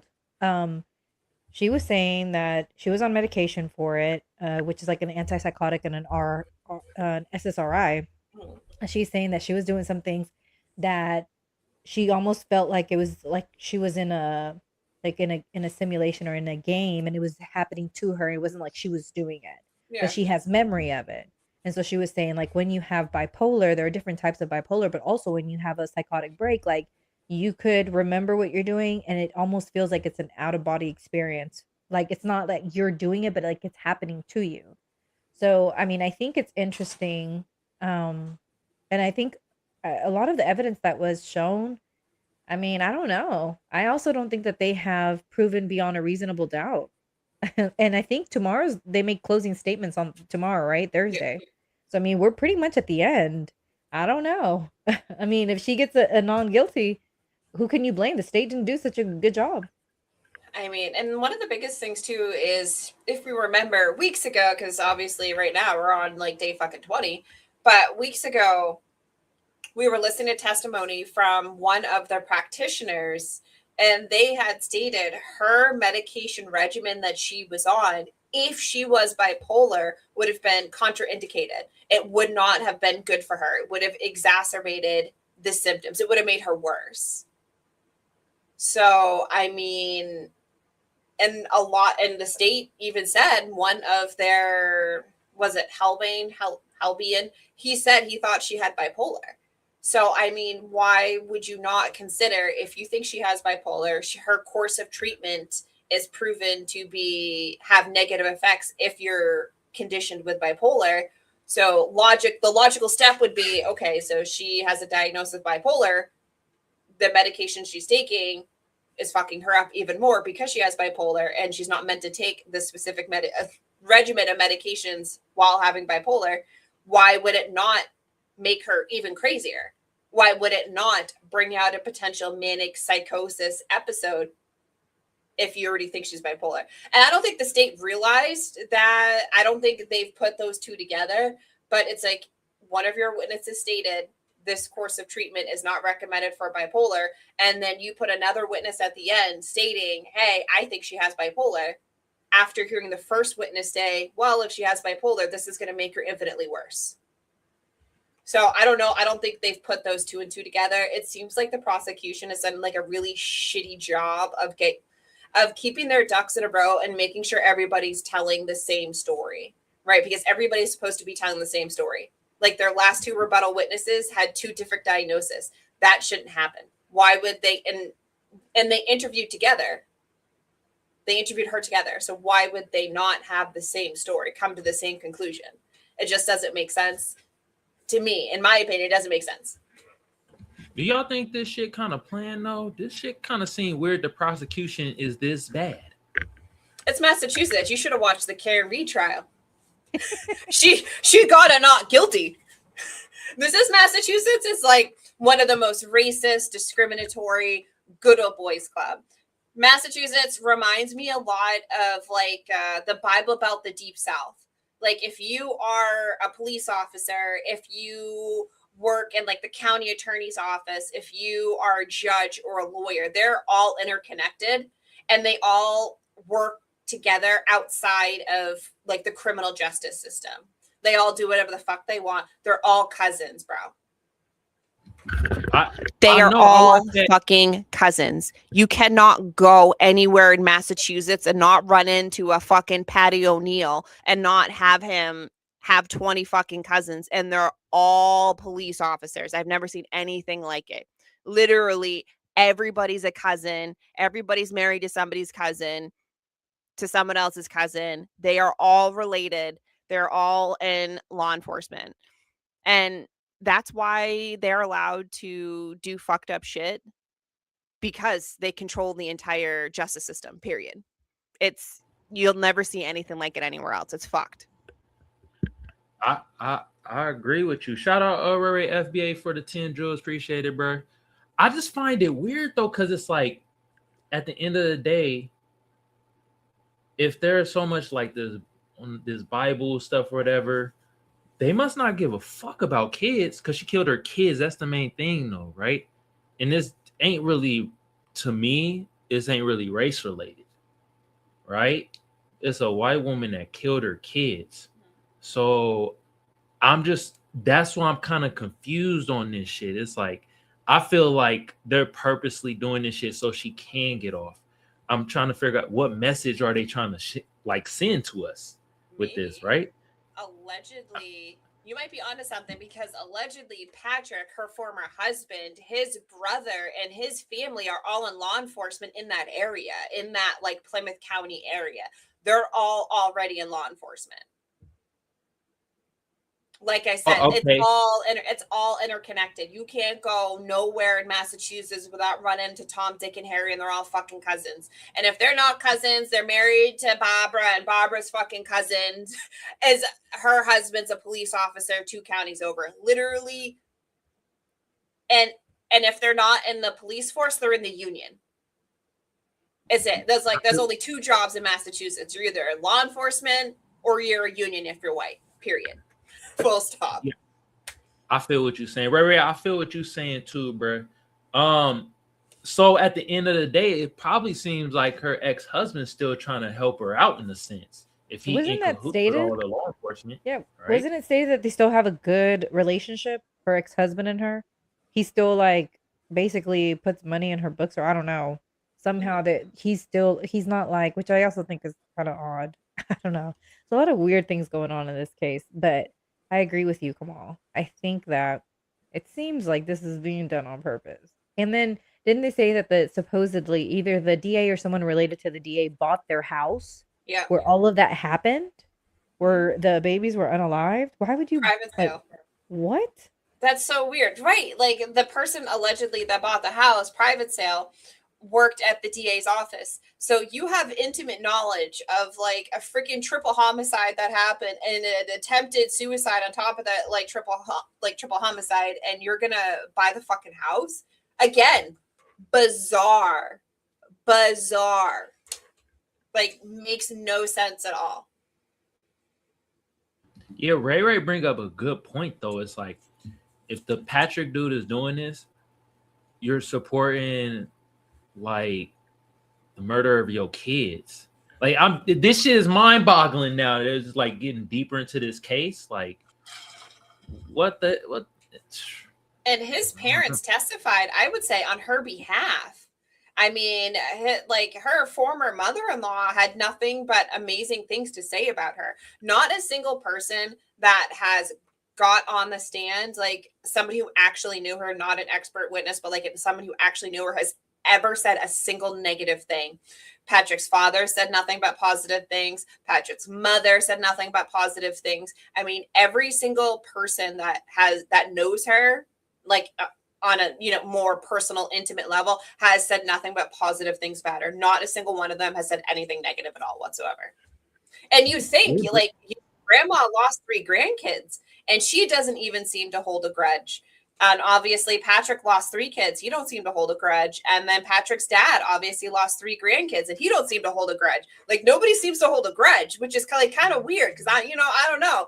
Like if my kids ended up dead, I might hold a fucking grudge. I would have probably killed the motherfuckers that killed them. No guarantee I wouldn't do it. So it is kind of interesting how nobody seems to be holding a grudge at all whatsoever. It's like water under the bridge. Mia, do you know how to pull up comments yet? Yeah, do you want me to highlight? Pull up Ray Ray's last comment. Because you in the conspiracies and shit. Skeptic, I think you in the conspiracies too. I mean, what y'all think about this comment right here, though? I don't know. I mean, I go by the what the evidence has shown. It is odd. You know what I mean? Like it is odd. The way that they handled, the way that they're interconnected with each other, the fact that I think they asked the question, and I think Patrick basically said, we're not like in bad standings. I'm sorry. If you unalive my kids, I don't know what kind of stand. I don't know. It's very odd. There's a lot of odd things going on. I don't know. But I'm not saying Patrick did it. I'm not saying he didn't do it. I'm not saying he was happy that it was done. But I will say that he has, since his children are now deceased, he has done nothing but live his best life. He has not acted like a grieving father at all whatsoever. And I'm sure everybody grieves differently. He could be grieving in private. Obviously, none of us know that. But I will say actions speak a lot louder than words. And he is living his best life. I don't know. If my spouse murdered my 3 children, I definitely would be moving really drastically. I would probably be in a mental institution. I'm going to be honest. I would probably be in a mental institution, like on God. I don't even know how I would be able to function. I can't go 1 hour without thinking about my kids or seeing what they're doing or checking in on them or whatnot. So I couldn't imagine not having them at all in this mortal plane. Man, I check on my dog like every 5 minutes. I'm like, Ollie, Salem, what are you doing? And I'm constantly checking on my fucking dogs. I couldn't imagine surviving my 3 children and basically just living life like nothing happened.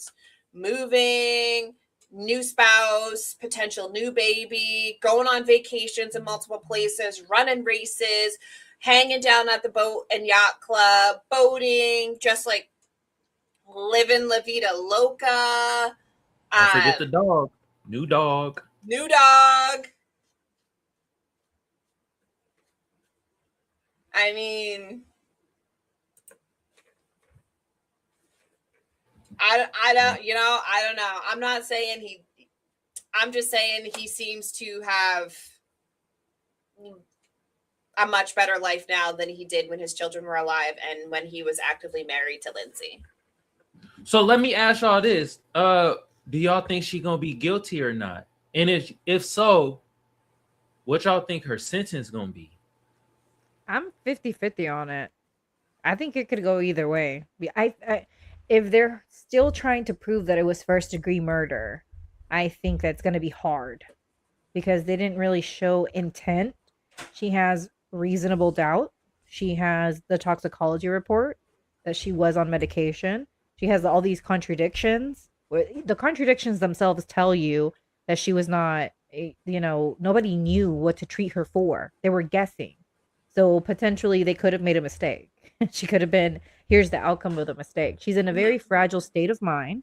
If you make a mistake and you misdiagnose her and you mismedicate her, that could be the reason why you have this outcome. Like there's a lot of questions that are still remaining and they've already like they were gonna do closing statements. I'm like, well, I don't know. I don't know that it's in the bag to put it like that.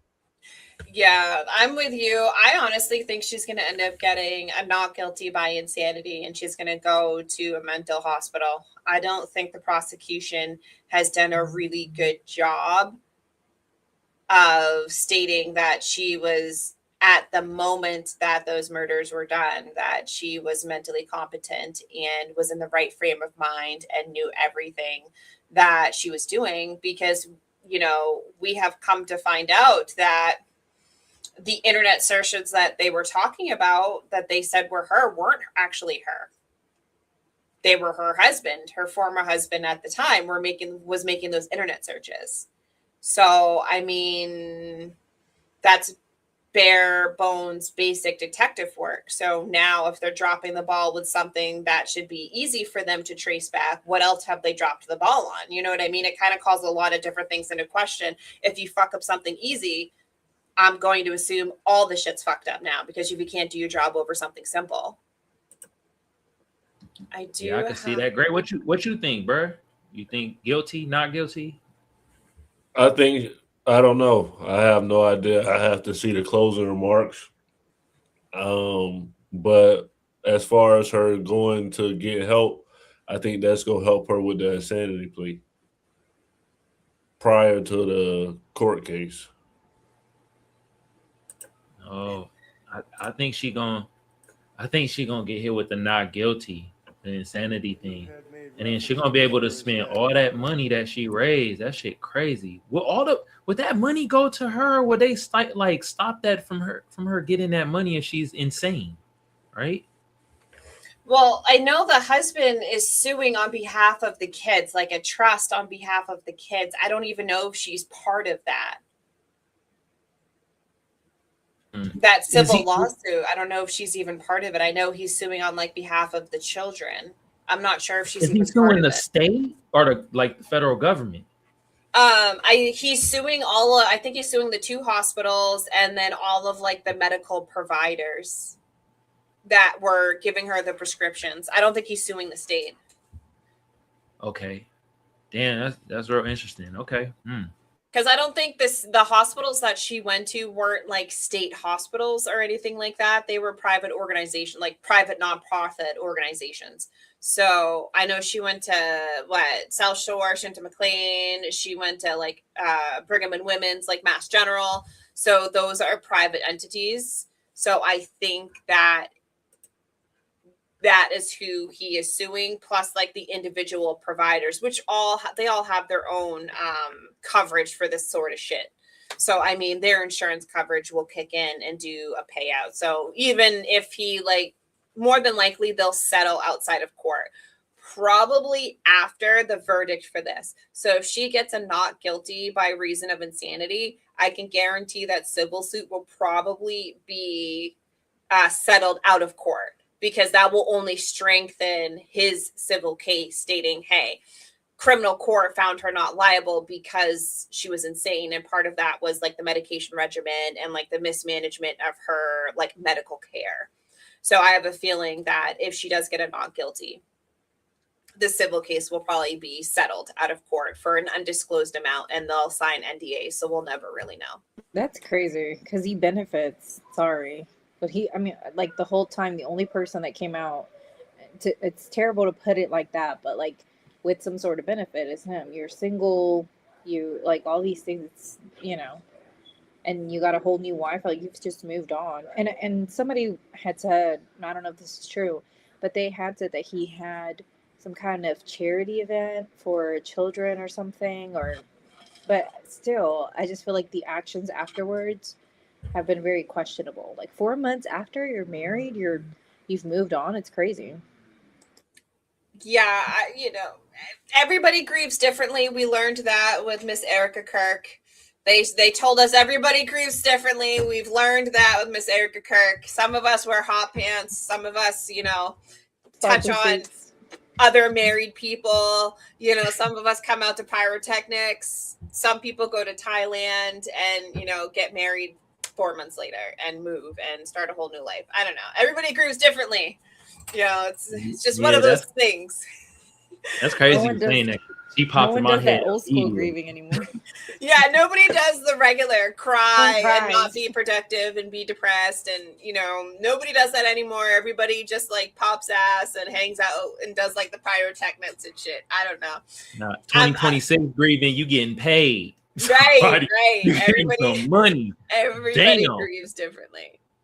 So I found this interesting clip before we finish. Is when her husband came home and found Lindsay on the ground in the snow after she had jumped out the window. He spoke with her, is what you told this jury. Right? Yes. And can you tell us again what it is that he said to her and what she said to him? He's talking about Patrick He said, speaking with her. What did you do? And she said, I tried to kill myself. And then he said, where are the kids? And she said, in the basement. Now, what is your source of that information, sir? It was in the records, and I also did a collateral interview with Patrick Clancy. Did you listen to the 911 tape? No, I did not. If I tell you, would you be surprised, sir, that she had significant damage, not only to her back, her spine, it was hemorrhaging, but also to her throat?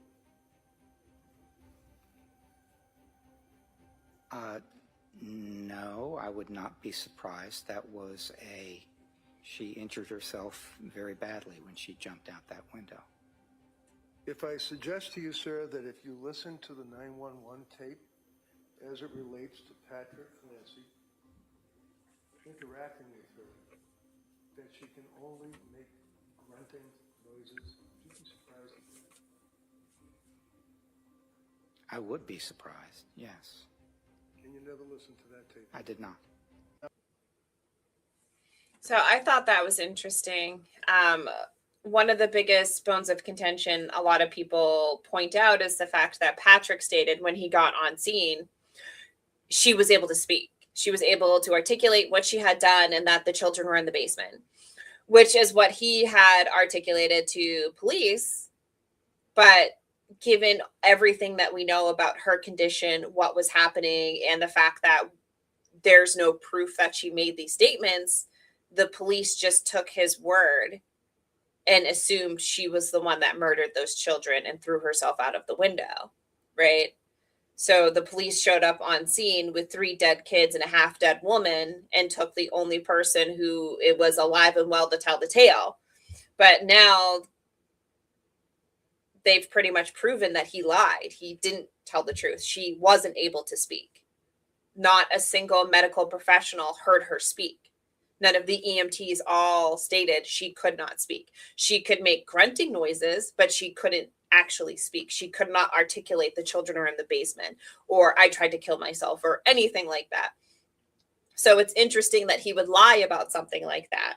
Like, why would you lie? Because you're guilty. I don't believe him.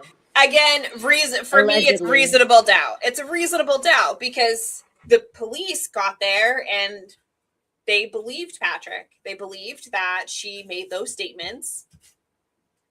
And then come to find out, she physically wasn't able to make those statements. So basically, you have 3 dead kids and a half-dead woman, and you didn't even investigate any other angle. You just took one person's word for it. There's no other prior, no other looking into it, no other checking, nothing else. So you saying he lied on the stand right there? That's when he lied, or? So he's pointing out that this man never listened to the 911 phone call, and that he is trying to, in a roundabout way, point out that Patrick is lying, that Lindsay was not able to articulate those sentences and say the kids are in the basement or I tried to kill myself or anything like that. He's doing it in a way that isn't going to get an objection or a sidebar from the prosecution. There are certain injuries where people can speak. There's certain ones where it's like, it was probably close to impossible for you to say anything. And if she was speaking, you would think that once she gets taken into the ambulance or, she's being treated, she would be speaking. So she just spoke to him and then couldn't speak after. It's a little questionable. Right, considering she ended up coding and technically she died twice after that. So it's like, okay. Just like a lot of weird pieces that just don't make sense, don't add up. It's like, well, you're supposed to, there's reasonable doubt. There's enough reasonable doubt to where she should get a not guilty, or it should be a mistrial and it should be a hung jury, and we should have to come back and force them to get their ducks in a row. Because at this point in time, there is reasonable doubt. There's a lot of loose ends.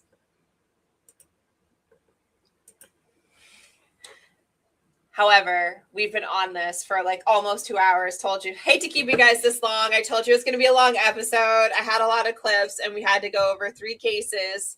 So let's do our closing thoughts, my dear. Oops, hold on. Skeptic, what do you think? I will say, if you are in a toxic relationship, please just leave. I will second what Gray said. Just go. Don't get other people involved. Don't hurt anyone, because don't fight. This is what I've learned the older I get. I now get it. I'm getting in the age where I'm not a young hoe anymore. You have to mature. Try to de-escalate. Don't escalate things because you don't know where they're going to go. And just know that we're going to be back next Wednesday because we're going to know how this ends. So we need the part 4. So we will see you back here on Wednesday for True Crime Wednesday.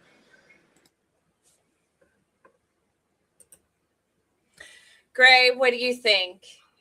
Mental health is a real thing. If you're having issues, go get help. And with all of these cases, it was relationship-based things going on. So you should have a partner that can help you going through these things. With the guy that, with his family, he should have been able to go to his family. The other couple should have broke up. And with his Lindsay Clancy thing, somebody should have been a mature parent. So True Crime Wednesdays, have a good night.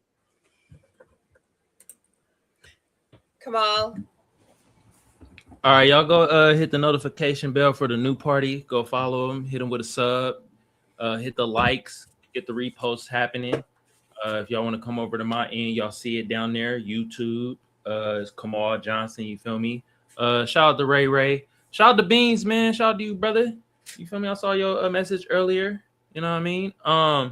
Yeah, this was a very great episode. I like this. Like, some of the stories that you're bringing me, like, I actually be reading up on them when I be reading these like publications and like the Washington Post or like goddamn New York Times and stuff, because they be having them in like the small little sectors of their little websites on the digital form of the game. But yeah, hey, if you in a toxic relationship, it might be passionate from what we heard today. You know, it might be some great love and passion, but you might get stabbed. Also, Berber was 44 years old and lived in his basement. That should have been the parent sign right there. Like, all right, our kid might be a little disturbed. Was the nigga playing Roblox or Roblox, whatever that game is called, in his drawers and shit too? Like, I'm telling you, white folks, y'all something else. Goodness gracious. And then now, after hearing that Patrick lied, now I'm all confused, because at first I was gung-ho about Lindsay Clancy being like, all right, she done killed her kids and did all this, but now we learning about there's a big money element to all this shit. And then he lied about the whole thing about her talking, but the police report saying it was a bunch of grunts and stuff like that. And the way he kind of going about it, about putting money on her books and helping her out, and he all in cahoots with the law enforcement and shit. Send both they ass to jail, goddamn it, at this point. God damn. But I will say, I don't want to give no more excuses to people. You feel me? If black folks can't get it excuses when it comes to mental health, fuck all giving them excuses to them folks. I appreciate everybody on the panel. Appreciate the chat. Y'all have a great night. All right, so my final thoughts are I love True Crime Wednesdays. Thank you everybody for being here. I greatly appreciate it. If you can like and subscribe to the channel, I will be hosting every Wednesday for True Crime Wednesdays, and I will have my trusty whiteboard and I will bring some of the crime that's happening around the country in the United States and covering, as you see, some popular trials that we have going on. I'm so glad that this has been helpful and expanding everybody's knowledge base, and we are kind of learning about this together and following this. This has been great. This was a very good episode. So like I said, if you haven't liked and subscribed to the channel, please do that. You can always find me and my content. I'm very heavily active on TikTok. It's Mia, not Maya. Definitely come follow me. I will be adding some of these clips to my own, but yes, definitely come follow me. I do hop on various lives and you can ask questions, and don't be afraid to reach out to the new party on TikTok as well. Please do follow us on there. We would love to hear from you guys. And if any of you have any true crime that's happened in your town that you want us to cover, please do reach out to the new party on X, on TikTok, and here on YouTube. We can do some research and we may be able to bring a particular case that you may like to the forefront and we can cover it. Our DMs are always open. And as always, I hope everybody has a good night. And Gray always says, always vote. So I will say that right now because we do have the midterms coming up.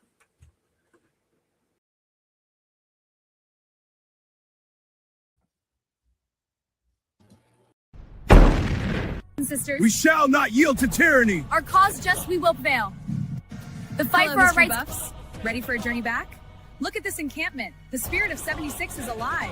Bobby, at this Hello, point, history. shame on you. Shame on you. Because we are being played as the American people. Our money is funding a war that we don't need to be in. Shouldn't be okay with it. So as long as I have breath in my body and a mic to use, I will be speaking out against this. A true patriot savors these moments, but the fight for liberty calls. The economy, we have a global economy. That's why we're a number one economy in the world. I know that a lot of people want to paint the horrible view of America, but, you know, go live somewhere else and then tell me America's bad. Patriotism is all about. Look at these flags. They represent our fight for liberty. This is what so American freaking crazy to me that we have an conflict with Iran before a single person from the Epstein files has been arrested on American soil. The hour our liberty is at hand. For freedom is brava. Brothers I and was sisters. working, man, you know, but it's good to see Rippy out there handling business, man. And again, hey, there's a lot of black Trump supporters, man. I mean, it feels good to see that, man. So I'm...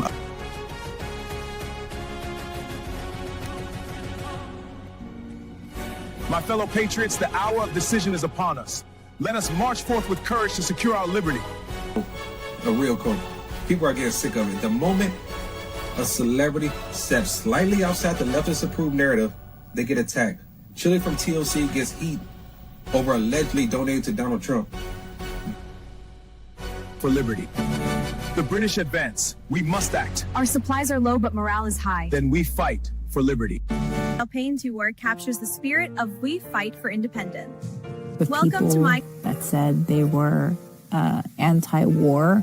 I think they said no new wars. Yeah, they voted for a president that was not going to start any new wars. And what's funny to me is that not only were you lied to, not only did this man start this and get out of the freedom. Greetings from the encampment. The spirit of liberty is strong. We will fight for our rights and our freedom. Just in order to get the Greater Israel Project accomplished, you have to kill people. That's why it's wrong. Killing people is wrong. Full stop. So you can try to make sense of it with, well, it's a threat and this and that. There's no greater threat than the United States empire.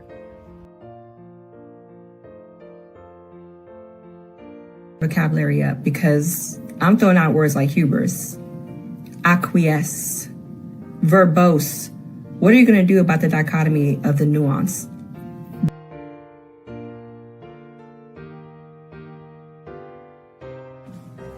To the encampment. For liberty. And what I've learned, and I'm not a liberal or a Democrat. I voted for Trump the first time, but he's become a politician. He lies like all the other politicians. He deceives like all the other politicians.